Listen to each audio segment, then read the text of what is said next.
Today we're prepping for a garden which we're calling the Kasner Grad Student Diagnostic Garden. It came about because we wrote a grant to Dow, who was funding projects for science, and we wrote a grant to start this diagnostic garden. And the goal of it is that students from different disciplines are going to be able to come out here and work together on a project in conjunction with each other, and hopefully garner a lot of good experience, learning from people with different backgrounds, and also hopefully gain some experience with outreach.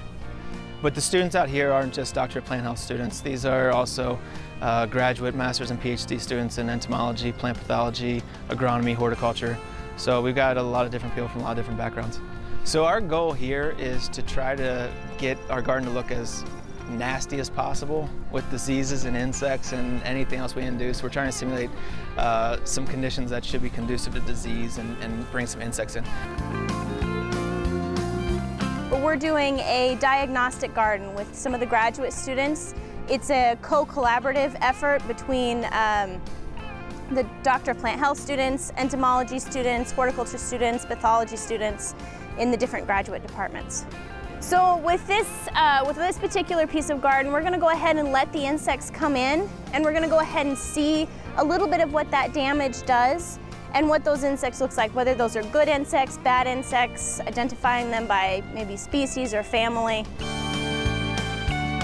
Year one, we're trying to keep it relatively simple, so we're installing some irrigation, and the main thing we're going to try to do is water it, ideally overwater it to try to get some disease, and then do some irregular watering, things that may happen in a normal backyard garden, and hopefully through this we'll get some nice diseases, and so there will be a watering schedule. That's the main thing we'll be doing. We'll be planting, we'll be watering, and we'll be out here looking at it quite frequently to try to diagnose when problems do occur.